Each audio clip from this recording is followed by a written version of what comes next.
जय सिया राम। तो पिछले 3 दिनों से हम जिन भक्त का नाम सुनते हुए आ रहे हैं, चाहे वो राका बाका जी के चरित्र में हो, शायद त्रिलोचन दास जी के चरित्र में हो, शायद पंडरीनाथ जी के चरित्र में हो, सब में एक नाम हमने बहुत सुना।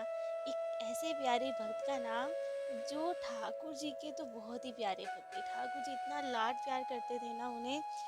मात्र 3 दिनों में भगवत प्राप्ति जिन्हें हो गई कलयुग में, जहाँ सतयुग में इतने वर्षों तक तपस्या करनी पड़ती थी, लाखों करोड़ों वर्ष लोग तपस्या करते थे। मनु जी ने कितनी तपस्या की, पार्वती मैया ने कितनी लंबी तपस्या की, इतने सारे तपस्या करते थे, इतने वर्ष तपस्या करते थे। कलयुग में तो बहुत कम दिन, केवल 3 दिन में नामदेव जी को भगवत प्राप्ति हो गई, 3 दिन की तपस्या में। तो नाभा जी तो कहते हैं कि बाकी युगों के कंपैरिजन में कलयुग ज़्यादा अच्छा है। इसमें तो ठाकुर जी तुरंत रीझ जाते हैं, तुरंत कृपा कर देते हैं, तो कलयुग बहुत अच्छा है। तो अब आज उन्हीं भक्त का एक चरित्र हम अपने कथा रसिक श्री सीताराम जी को सुनाने वाले हैं, नामदेव जी के बारे में। नामदेव जी इतने प्यारे भक्त हैं ना ठाकुर जी के, और इतने लाडले हैं। इन्हें नाभादास जी ने अपने पुराणिक भक्त प्रहलाद जी से कंपेयर किया है। कहा है कि नाभा जी तो एकदम प्रहलाद जी की भांति है। हर जगह भगवत दर्शन करना, उन्हीं के जैसे बचपन में ही भगवत प्राप्ति कर लेना, उन्हीं के जैसे जैसे प्रहलाद जी ने खम्बे से ठाकुर जी को प्रकट कर दिया था, वैसे ही नामदेव जी ने एक पाषाण के विग्रह से रास्ते में पड़े हुए प्रस्तर खंड से ठाकुर जी को प्रकट किया। ठाकुर जी जैसे प्रहलाद जी को इतना प्यार करते थे, नामदेव जी को भी बहुत प्यार करते थे।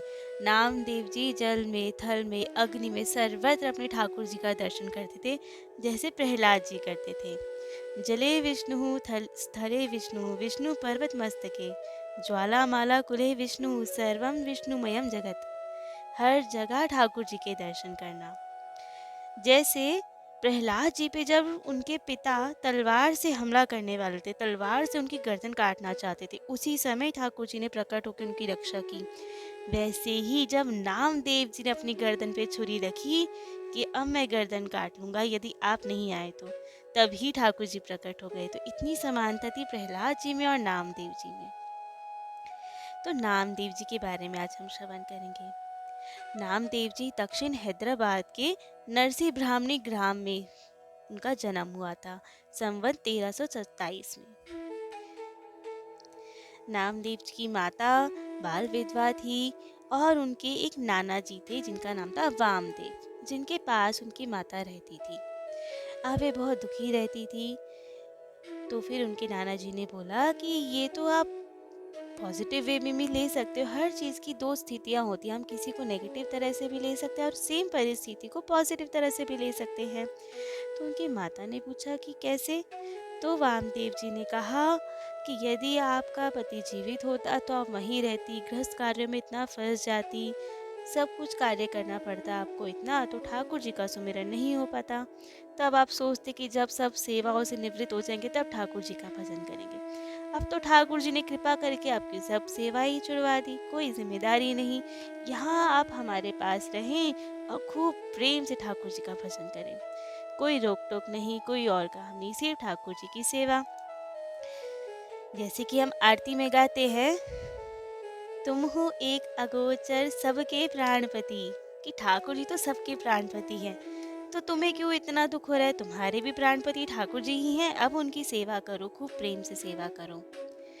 तो अब उन्होंने, उनकी माता का नाम था गौणाई, तो उन्होंने अब वही अपना गुरु मंत्र समझ कर मान लिया और सेवा निष्ठा में लग गई। खूब ठाकुर जी की खूब प्रेम से सेवा करती और बहुत प्रसन्न रहने लगी। थोड़े समय बाद जब वे बाहर देखती अपनी सखियों के पास, तो बालक खेल रहे होते, तो वे सोचती कि अगर हमारे यहाँ घर पे भी कोई छोटा बालक होता तो वो भी बड़ा भगवत भजन करता और सबके साथ खूब आनंद आता। तो ठाकुर जी से प्रार्थना करने लगी कि हमें भी अगर ऐसा कोई बालक मिले। ठाकुर जी से प्रार्थना करने लगी कि यदि हमारे यहाँ भी ऐसा कोई बाल गोपाल होगा तो क्या आनंद आएगा। हम भी उसे खूब प्रेम से रखेंगे, खूब भजन करेंगे, उसके साथ खूब खेलेंगे और आपकी सेवा करेंगे। अब हम बूढ़े हो जाएंगे तो आपकी सेवा कौन करेगा? तो ठाकुर जी ने कृपा कर उन्हें एक ऐसे ही बालक प्रदान भी किया। अब तो सब गांव वाले सोचने लगे कि ये किसका बालक है, कहाँ से आया। तब तो उन्होंने बताया कि ये तो ठाकुर जी की कृपा से हमें प्राप्त हुआ है, लेकिन कोई माने ना। तो जब उसके नामकरण का समय आया तो ब्राह्मणों ने भी मना कर दिया कि हम नहीं जानते ये कौन बालक है, किसका है, इसके पिता कौन है। तो गौणाई जी ने बोला और उनके नाना वामदेव ने बोला कि ये ठाकुर जी का है, ठाकुर जी ने हमें स्वप्न में आदेश दिया। उन्होंने बताया कि ये उन्हीं का बालक है, लेकिन कोई मानने को तैयार नहीं। तो अब ठाकुर जी ने बालक की रक्षा हेतु कि कोई उन पे कुछ बोले ना कि किसका बालक है, कहाँ से आया है, तो ठाकुर जी ने आकाशवाणी करके पूरे गांव को सबको बताया कि ये मेरा पुत्र है, मेरा ही अंश है ये। तो फिर उस बालक का नामकरण की बात हुई। अब ठाकुर जी ने कहा मेरा बालक है तो नाम तो मैं ही रखूंगा और इसका नाम होगा नामदेव। नामदेव क्यों? क्योंकि नाना जी की और उनकी माँ की नाम निष्ठा के कारण उन्होंने ये प्रसाद स्वरूप बालक दिया उन्हें।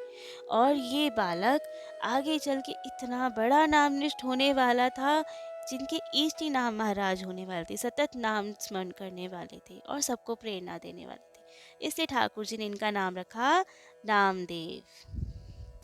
अब तो घर में खूब आनंद का माहौल था कि इतने प्यारे पुत्र हुए थे, बहुत सुंदर थे। और जब ठाकुर जी के ही अंश है तो खूब भगवत स्मरण करते थे। ठाकुर जी ने तो कहा ही था ये खूब नामनिष्ठ होगा। पूरे समय वो धीरे धीरे जब बड़े हो रहे थे या छोटे थे, उनकी हर क्रिया में भगवत प्रेम झलकता था। उनके मन से, उनकी क्रियाओं से ठाकुर जी की स्मृति होती थी। वे अब थोड़े बड़े होने लगे, 5 वर्ष के हुए, थोड़ा थोड़ा बोलना आया। उनके इष्ट का पता चला, वे सतत श्री विठल विठल ही गाते रहते थे। हरि विठल विठोवा, हर वक्त कीर्तन करते थे। अब हमने सुना था पंडरीनाथ जी के बारे में। पंडरीनाथ जी को ही विठल कहते हैं। विठल क्यों? क्योंकि जब उनके भक्त पुंडरीक ने उनकी तरफ ईंट सरकाई तो वे ईंट पे खड़े हो गए। ईंट को वहाँ पे इट्ठल कहते हैं, ईंट पे खड़े होने के कारण इट्ठल। और अब अपभ्रंश होके वो बन गया विट्ठल। और एक मान्यता ये है कि विष्णु भगवान जी को वहाँ की लोक भाषा में विठू बोलते हैं और विठू से ही बन गया विट्ठल। इसलिए पंडरीनाथ जी के ही एक नाम है विट्ठल। तो खूब प्रेम से नामदेव जी बचपन से ही कीर्तन करते थे, हरि विठ्ठल विठोवा। खूब आनंद आता था। छोटे से ही थे, अब वो अपने नाना जी को देखते थे। उनके पास एक ठाकुर जी थे, बहुत प्यारे से ठाकुर जी हरिदेव जी, जिनकी सेवा पूजा वे और उनकी माता करती थी। खूब प्रेम से भोग भोग लगाना, उनको स्नान कराना, शयन कराना, खूब आनंद से सेवा करते थे। ये वैसे ही स्वरूप थे जैसे पंडरीनाथ जी का स्वरूप है, कमर पे हाथ धरे खड़े वैसे ही थे, बट बहुत मधुर स्वरूप में थे। आज भी वहाँ विराजमान है नामदेव जी के सेवित ठाकुर हरिदेव जी। तो अब नाना जी को इतना सेवा पूजा देखकर, अब ये 5 वर्ष के तो छोटे से तो थे, ये हमेशा जिद करते थे कि मुझे भी सेवा करनी है, मुझे भी करने दीजिए, मैं भी भोग लगाऊंगा, मैं भी शयन कराऊंगा। परंतु नाना जी कहते नहीं, ये बड़े ठाकुर जी हैं, मैं बड़ा हूँ तो मैं सेवा करूंगा, आपके लिए छोटे से ठाकुर जी लाएंगे, आप उनकी सेवा करना। अब तो नाना जी अब देखते कि ये तो मानते ही नहीं है किसी तरह से, इनकी रुचि केवल इन्हीं में है, इनकी सेवा में। तो एक बहुत छोटे से मिट्टी के बहुत क्यूट से जैसे गुड्डे होते हैं वैसे एक ले आए और बोला ये पहले खिलौना ठाकुर है, पहले इनकी सेवा करना सीखो, फिर देखते हैं आगे। अब तो नामदेव जी बड़े प्रसन्न, वही अपने खिलौना ठाकुर को ले लेके घूमते और उनके अब खेल भी सारे यही होते। खेल में छोटे छोटे बर्तन ले लेते, माँ जो बनाती उन्हीं बर्तन में रख कर भोग लगाते। और कहीं से अब नाना जी से घंटी मांगते, नाना जी तो देते नहीं उन्हें घंटी, कि अरे पूजा की घंटी है, तुम कहाँ करोगे, गंदा कर दोगे, ऐसे तो नहीं मिलेगा। अब ये सोचते कि घंटी कहाँ से लाऊं, भोग तो बिना घंटी के धरा नहीं जाए। तो कहीं ये रास्ते में एक दिन जा रहे थे तो किसी बैल की घंटी गिर गई होगी, तो वही घंट बड़ा सा उठा लाए घर पे। अब वही घंट बजा बजा के अपने खिलौना ठाकुर की सेवा करते और खूब आनंद करते। उनके सारे खेल ही अपने ठाकुर जी के साथ होते, उन्हीं को शयन कराना और उन्हीं के साथ खेलना। अब तो कुछ समय बीतता रहा, वे और बड़े हुए। एक दिन उन्होंने अपने नाना जी से कहा, नाना जी, अब तो मैं बड़ा हो गया हूँ। देखिए मैं खिलौना ठाकुर की कितनी अच्छी सेवा करता हूँ, मुझे सब आ गया है।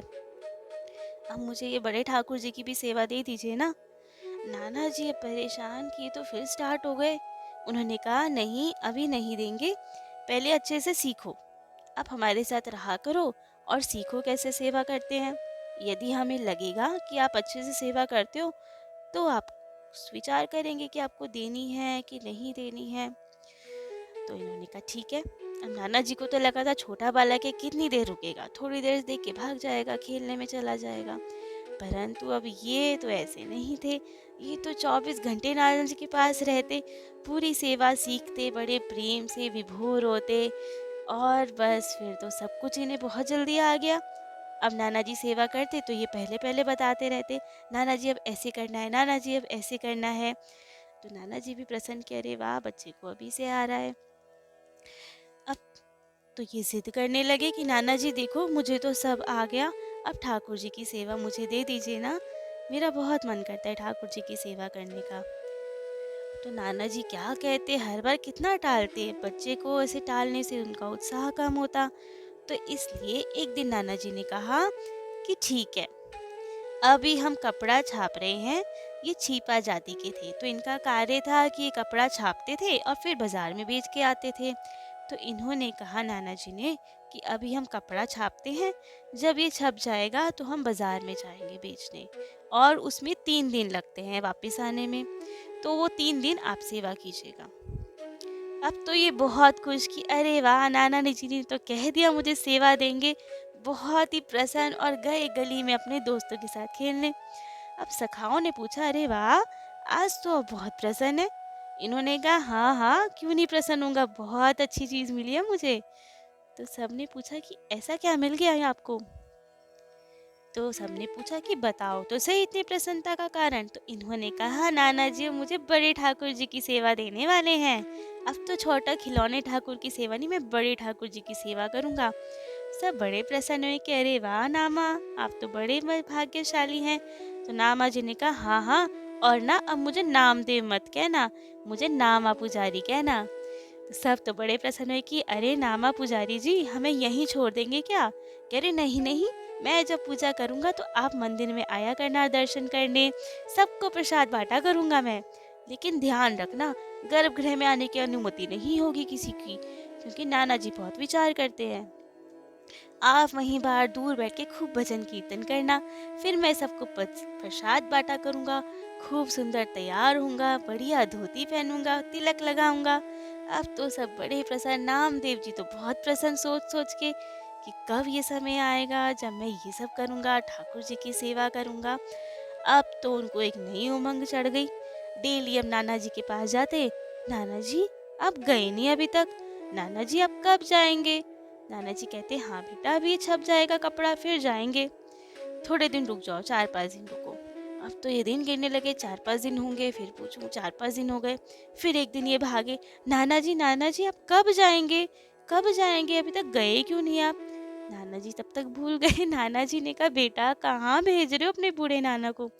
इन्होंने कहा, अरे नाना जी आपको बाजार जाना है ना, सेवा सौंप के मेरे को, कब जाएंगे आप। नाना जी मुस्कुराए, उन्होंने कहा, बेटा कपड़ा तो छपने दो तभी तो जाऊंगा। अब तो इन्होंने कहा, कब छापेंगे आप कपड़ा, कब जाएंगे। इनकी तो व्याकुलता बढ़ती जा रही थी अपनी ठाकुर जी की सेवा करने के लिए। इनके मन में इतना प्रेम था ठाकुर जी के लिए कि बहुत ही व्याकुल थे कि कब नाना जी आए और कब मुझे सेवा मिले। ये दिन रात यही स्वप्न देखते थे कि मैं ठाकुर जी की कैसे सेवा करूंगा, क्या क्या करूंगा। अब तो एक दिन वे आ ही गया जब नाना जी को बाहर जाना था। तो नाना जी ने इन्हें बुलाया और कहा कि बेटा, आज रात को शयन करवाने के पश्चात मैं बाहर जाऊंगा बाजार 3 दिन के लिए। तब इस बार आपकी माँ सेवा नहीं करेंगी, आप करेंगे, हर बार आपकी माँ करती है। तो ये बड़े प्रसन्न की फाइनली नाना जी जा रहे हो। लेकिन नाना जी ने कहा कि मैं आपको सेवा सौंप के जा रहा हूँ अपने ठाकुर जी की, जो मुझे प्राणों से भी अधिक प्रिय है। तो यदि आपने अच्छे से सेवा की तो आजीवन सेवा आपकी रहेगी। और यदि उस सेवा में त्रुटि हुई, समय से काम नहीं हुआ, ठाकुर जी रुष्ट हुए, तो सेवा छीन ली जाएगी। इन्होंने कहा नहीं नहीं, मैं बहुत प्यार से करूँगा। नाना जी ने कहा हाँ ठीक है, यदि आपने अच्छे से किया तो मुझे क्या करना, मैं तो बूढ़ा हो गया हूँ, कोने में बैठ के राम राम करूँगा, आप सेवा करना। तो इतना कह के अब नाना जी ने शयन तक की सेवा करवाई और चल दिए बाजार को। अब तो नामदेव जी बड़े प्रसन्न कि नाना जी गए, अब तो सारी सेवा हमारी, खूब आनंद आएगा। अब तो रात्रि हुई, ठाकुर जी तो सो ही चुके थे। अब मैया ने कहा बेटा अब आप भी सोइए।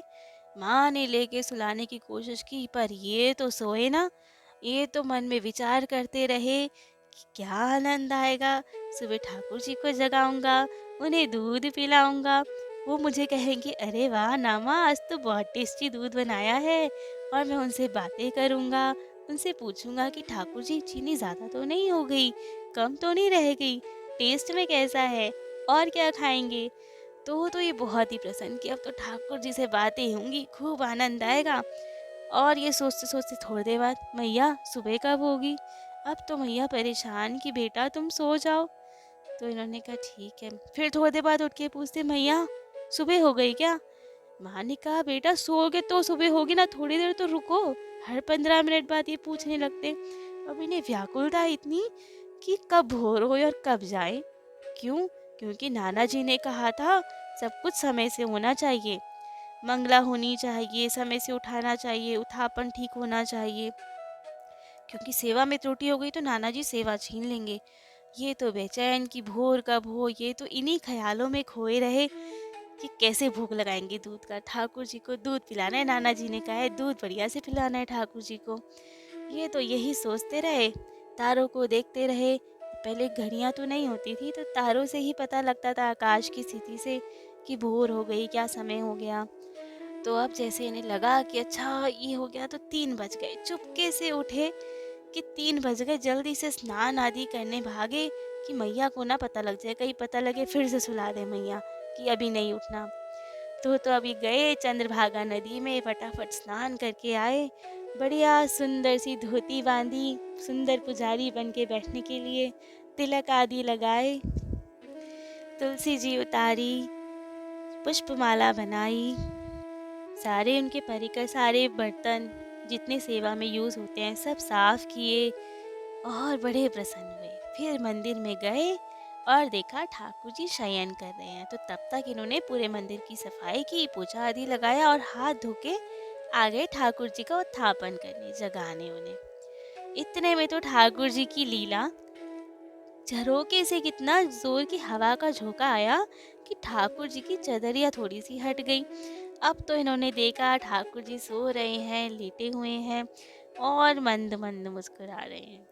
अब तो बस उनकी मुस्कुराहट देखते ही ये उसी में खो गए, खड़े ही रह गए, ठाकुर जी को निहारते रह गए कि कितने प्यारे लग रहे। अब छोटे से तो थे ही ये नामदेव जी, प्रेम पहले से ही था और मुस्कुराहट देख के तो और प्रेम विवल हो गए।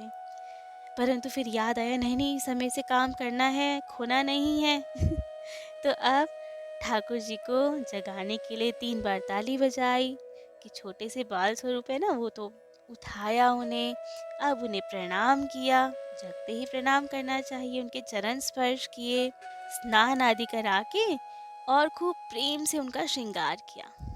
यहाँ तक की सेवा तो बहुत बढ़िया से हो गई, जैसा जैसा बताया नाना जी ने सब कुछ वैसा किया। खूब सुंदर दिख रहे थे श्रृंगार करके, खूब बढ़िया वस्त्र बनाए थे।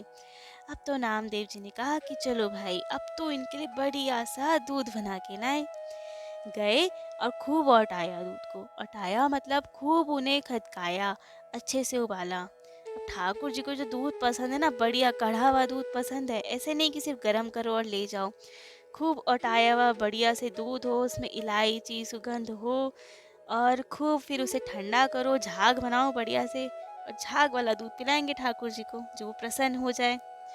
तो अब वे गए और खूब अच्छे से उन्होंने सब कुछ उसमें केसर मिलाया, पिस्ता मिलाया, खूब औटाया और उसे ठंडा करके बढ़िया सुंदर झाग बनाए और तुलसी दल पधरा के भोग लगाया, पर्दा कर दिया।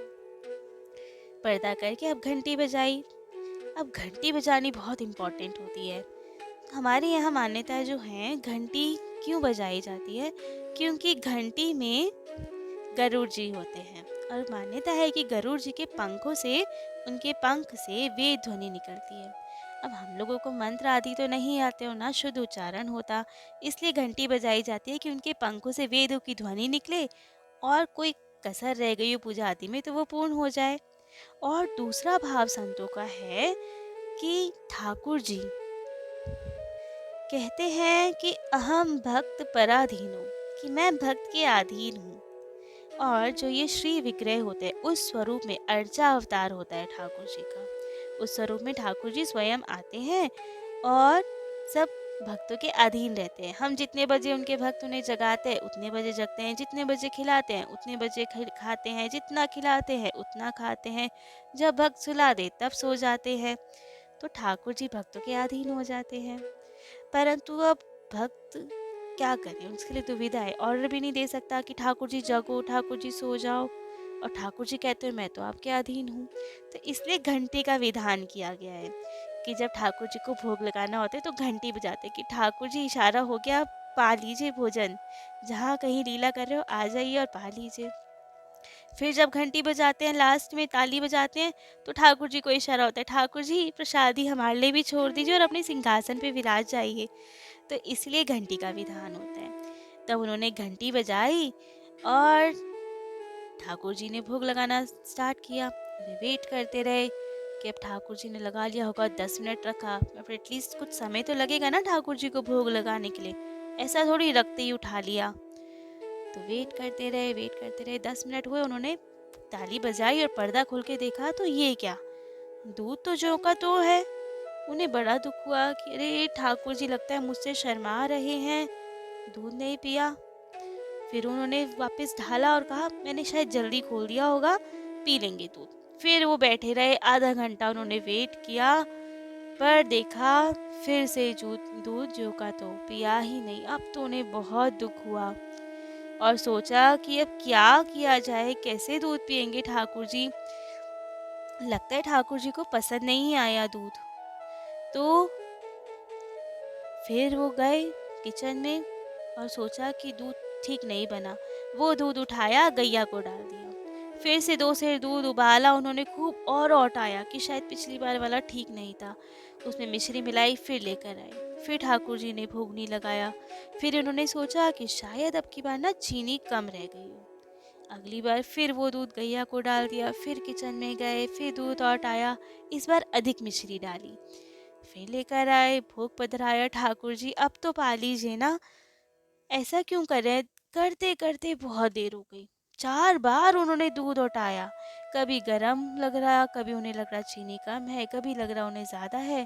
अंत में उन्होंने सोचा कि ऐसा करते हैं, अलग ही रख देते हैं, दूध अलग और मिश्री अलग, भैया जितना मिलाना है मिला लो और पी लो। वहाँ उनकी मैया परेशान कि आज क्या हो गया, दोपहर हो गई, आज तो दूध का भोग ही नहीं लग के दे रहा। नामदेव जी कह रहे कि मैया अभी दूध का भोग लग रहा है, रुक जाइए। माँ ने कहा बेटा दोपहर हो गई, तुम्हारा दूध का भोग ही नहीं लग के दे रहा। तो ये भी ने वो झुंझलाहट तो हो रही थी कि ठाकुर जी पी नहीं रहे हैं दूध। अब मैया को बता नहीं सकते, क्योंकि मैया को पता लग गया नाराजी तक बात जाएगी तो सेवा छिन जाएगी। तो इन्होंने भी थोड़ी झुंझलाहट में कहा आपके जैसे थोड़ी सेवा करता हूँ मैं कि उठाया और रख लिया, मैं तो बहुत प्रेम से पिला रहा हूँ, इससे समय लगेगा हमें। मैया को लगा कि कुछ खेल रहे होंगे, ठीक है भाई जैसा है ठीक है। होते होते अब दूध ही ना पिए वे तो बहुत दुखी हुए। शाम हो गई, शाम को भी दूध नहीं पिया। ये करते रहे प्रयास कि किसी तरह दूध पिले, सब दूध गैया को डाल देते और उस दिन का दिन पूर्ण हुआ। पूरा दिन ऐसे ही बीत गया, ठाकुर जी ने कुछ नहीं पाया। अब रात को मैया ने पूछा कि बेटा क्या हो गया, तो इन्होंने तो शायद शयन करा दिया ठाकुर जी को। अब मैया ने पूछा आपने क्या खाया, तो उन्होंने यही कहा कि दूध पी लिया मैंने, अब मुझे भूख नहीं है, और ये भी सो गए इसी दुख में कि ठाकुर जी ने कुछ नहीं पाया आज सुबह से। तो आज के लिए इतना ही। नामदेव जी भी शयन कर दिया, आज कथा को यहीं विश्राम देते हैं। आगे का चरित्र कैसे हुआ दूध का, वो कल श्रवण करेंगे। जय जय श्री सीताराम।